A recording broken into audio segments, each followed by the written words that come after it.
अस्सलाम वालेकुम। मेरा नाम आज़म ख़ान है और लास्ट वीडियो में हम लोगों ने डिव टैग को डिस्कस करा था कि कोई भी बॉक्स बनाने के लिए, रेक्टेंगल बनाने के लिए, कोई कंटेनर अगर आप लोग बनाना चाहते हैं, तो उसके लिए जिस टैग का यूज़ करते हैं वो ये टैग होता है। तो आज उससे आगे चलेंगे। ज़ैम की सर्विसेज को मैं ऑन कर लेता हूँ। लोकल होस्ट, तो ये वो काम है जो लास्ट वीडियो में हम लोगों ने करा था, परसेंटेज और पिक्सल्स में जो फ़र्क होता है। तो लास्ट वीडियो में जो ज़्यादातर हम लोग बात कर रहे थे वो एक वेबसाइट की कर रहे थे, ये फाइल हिप्पो की। मेरे पास ये चल नहीं रही है, यहाँ कुछ लाइब्रेरीज इसकी लोड नहीं हो रही, तो इस वजह से गूगल से मैंने स्क्रीनशॉट ले लिया इसका। तो खैर, अ, मुझे इस तरह का, जिस तरह ये टॉप पे इसके लाइट ब्लू कलर का पार्ट बना हुआ है, मुझे इस तरह की चीज़ बनानी है और एज इट इज़ बनानी है, उसका कलर भी ऐसे ही होना चाहिए। तो मैं किस तरह से बनाऊंगा डिव के ज़रिए? बहुत सारे लोगों को अंदाज़ा हो गया होगा, लेकिन यहाँ पर मेन चीज़ इसका बैकग्राउंड कलर है। मुझे एज इट इज़ ऐसे ही कलर चाहिए। तो यहाँ पर आ जाते हैं, ये कोड मैं रिमूव कर देता हूँ। आप लोग अगर इसको रहने देना चाहते हैं तो रहने दें, कोशिश करें कि नेक्स्ट दूसरी फाइल बना लिया करें।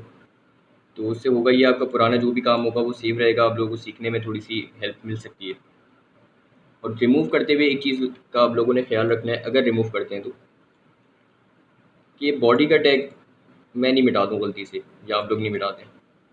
जो भी टैग कोड आप लोगों ने रिमूव करना है वो सब बॉडी के टैग के अंदर ही होना चाहिए।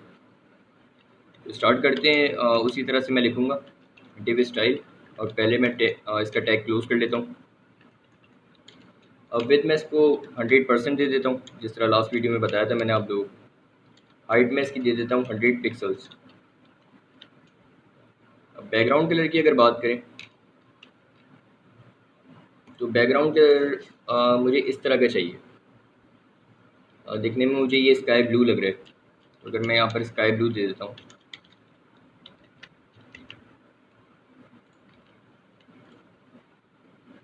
तो इस कलर और इस वाले कलर में बहुत फ़र्क है।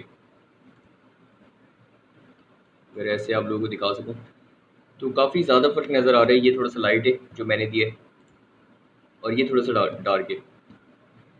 तो CSS में असल तरीका क्या होता है कलर देने का? बहुत सारे लोग जो ग्राफिक डिज़ाइनिंग से थोड़ा रिलेट करते हैं या डिज़ाइनिंग थोड़ी सी जानते हैं, तो उनको अंदाज़ा हुआ कलर्स के कुछ कोड्स होते हैं, और हर कलर अपना एक यूनिक कोड रखता है। तो इसका कलर इससे मैच करने का एक ही रास्ता है, और वो रास्ता मैं आप लोगों को बताता हूँ। सबसे पहले बात कर लेते हैं जो फ़ोटोशॉप यूज़र हैं, जो फ़ोटोशॉप चलाना जानते हैं, थोड़ा बहुत भी या ज़्यादा भी जानते हो, जो भी हो। तो सबसे पहले बात कर लेते हैं उन लोगों की, और फिर उन लोगों का भी मैं आप लोगों को बताऊँगा जो फ़ोटोशॉप यूज़ करना नहीं जानते। दूसरा रास्ता भी मैं आप लोगों को बताता हूँ, पहले इसकी बात कर लेते हैं। फ़ोटोशॉप पे यहाँ से मैं इसका कलर पिक करूँगा। मैंने स्क्रीनशॉट फ़ोटोशॉप पे इसको डाला है, और यहाँ से मैं इसका कलर कॉपी कर लूँगा। अच्छा, कलर कॉपी कर रहा हूँ तो यहाँ पर आप लोगों ने एक चीज़ देखी होगी, यहाँ पर एक छोटा सा हैशटैग बना हुआ है।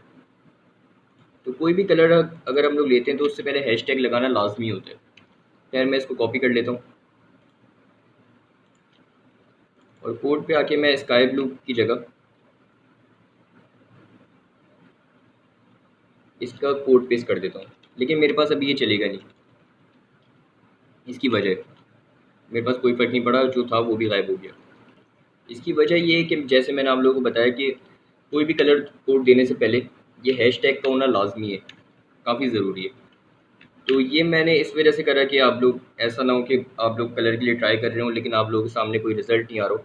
तो इसलिए मैंने पहले ही आप लोगों को बता दिया कि इस तरह की गलती आप लोग कर सकते हैं। तो मैं इसको सेव कर लेता हूँ। हैशटैग लगाया, उसके आगे फिर मैंने कलर कोड लिखा है, और मैं यहाँ पे आके जैसे ही इसको रिफ़्रेश करता हूँ तो एज़ इट इज़ वही कलर मेरे पास आ गया है जो मेरे पास यहाँ पर था।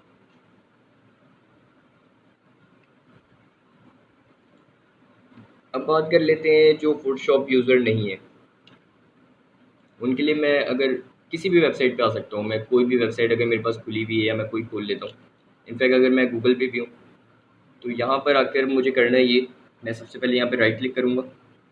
राइट क्लिक करने के बाद गूगल क्रोम पे, क्रोम की अगर बात करें तो लास्ट में मेरे पास ऑप्शन है इंस्पेक्ट का।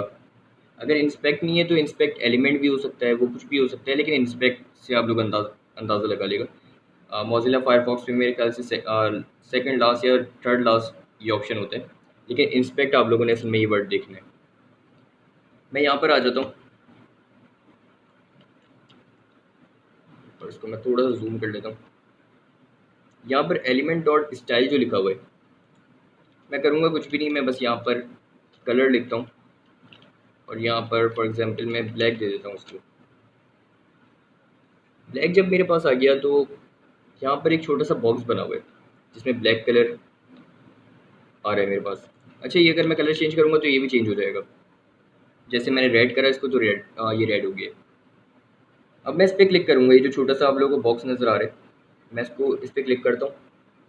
मेरे पास ये कलर का ये चार्ट जो भी आप लोग कह सकते हैं ये खुल गया मेरे पास। अब जो कलर मुझे उठाना है मैं वहाँ पर आके इसको सिलेक्ट करूँगा। जैसे मुझे अगर ये लाइट ब्लू कलर उठाना है तो मैं इसको यहाँ पे सिलेक्ट करूँगा, मेरे पास यहाँ पर कोड आ गया। अगर येलो उठाना है फॉर एग्जांपल तो मैं यहाँ से इसको कॉपी करूँगा। उस तरह की वो वेबसाइट बस आप लोग देख लेगा कि किस वेबसाइट में वो कलर मौजूद हो पहले से, तो कोशिश करेगा कि वहाँ से आप लोग उठा लें, वरना गूगल पे आके आप लोग सर्च कर सकते हैं। उस कलर का कोड भी अगर सर्च करेंगे तो मिल जाएगा।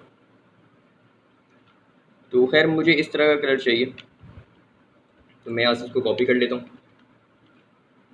कलर में फ़र्क है थोड़ा सा, लेकिन आप लोगों को अंदाज़ा हो गया होगा।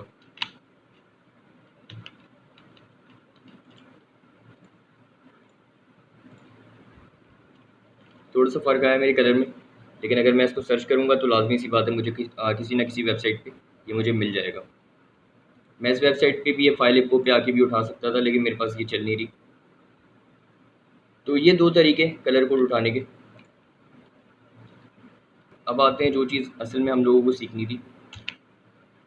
तो मैं यहाँ पर आ गया, कलर भी मेरे पास आ गया है, ऑलमोस्ट सेम आ गया है, लेकिन हाइट मेरे पास थोड़ी सी ज़्यादा आ रही है इसकी। हाइट सबसे पहले मैं इसकी कम कर लेता हूँ, मैं इसको 60 पिक्सल दे देता हूँ।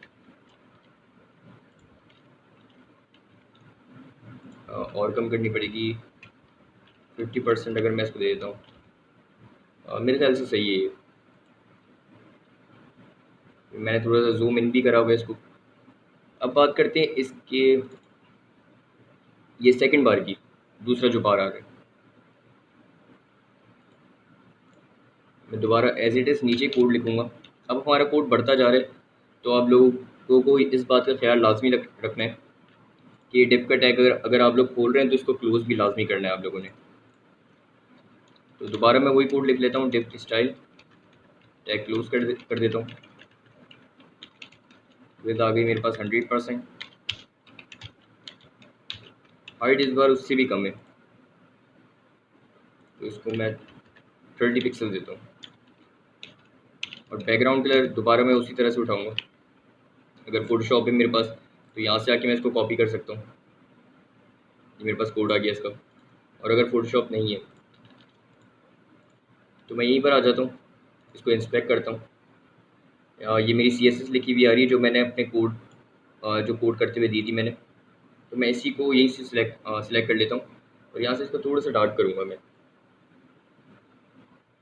यहाँ पर मेरे पास ये चेंज भी हो रहा है, तो यहाँ से मैं इसको देख सकता हूँ ये कितना डार्क हो रहा है कितना लाइट है। मुझे कुछ इस तरह का कलर चाहिए, तो यहाँ से इसको मैं कॉपी करता हूँ, यहाँ पर इसको पेस्ट कर देता हूँ।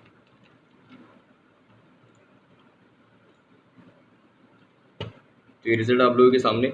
ऊपर वाला कलर चेंज होता हुआ नज़र आया होगा आप लोगों को, क्योंकि मैं यहाँ से इसको चेंज कर रहा था, लेकिन मैंने इसको सेव नहीं करा था। तो जैसे ही मैंने रिफ़्रेश करा ये दोबारा पहले जैसा हो गया। अब नीचे अगर उसी तरह से बैनर की बात कर लें तो बैनर भी उसी तरह से मैं बनाऊँगा। अगेन वैसी कोड मैं लिखूँगा।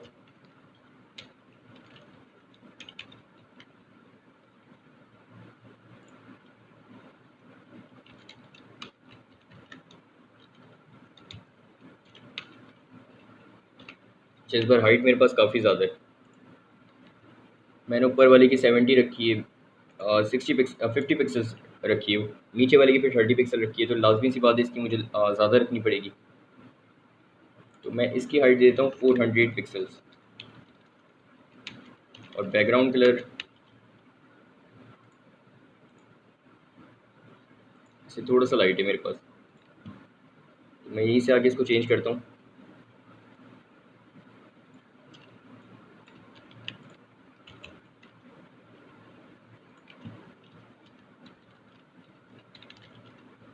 सेमी कॉलन का ख्याल आप लोगों ने लाजमी रखना है। फिर आके मैं इसको रिफ़्रेश कर लेता हूँ। मैं थोड़ा सा जूम इन करा हुआ था इसको, तो इस तरह का मेरे पास आ रहा है, लेकिन कलर का थोड़ा सा फ़र्क है। चेंज कर लेता हूँ।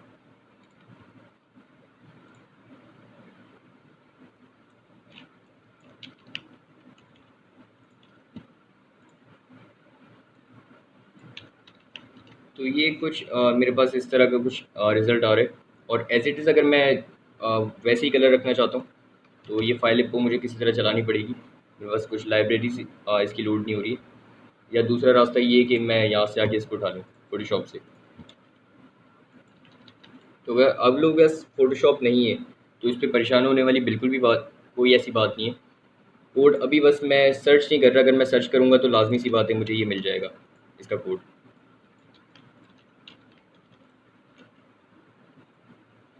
तो ऐसा कुछ मेरे पास पेज आ रहा है। उसी तरह से ये लास्ट ये जो 12 आप लोगों को नज़र आ रहा है, ये भी उसी तरह से बन सकता है। अब नेक्स्ट वीडियो में इंशाल्लाह बात करेंगे कि एक ही डिव के अंदर मल्टीपल डिव किस तरह से आ सकते हैं। मतलब एक ही डिव के अंदर अगर मैं लोगो डालना चाह रहा हूँ और उसके अंदर एक और कोई एक बॉक्स के अंदर मज़ीद कोई दूसरा बॉक्स बनाना चाह रहा हूँ, तो वो किस तरह से करेंगे वो इंशाल्लाह नेक्स्ट वीडियो में मैं आप लोगों को बताऊँगा। कुछ अगर आप लोगों को समझ में नहीं आता तो मुझे कमेंट बॉक्स में लाजमी बताएगा। तब तक के लिए अपना ख्याल रखिएगा। नेक्स्ट वीडियो में इंशाल्लाह मिलते हैं। अल्लाह हाफ़िज़।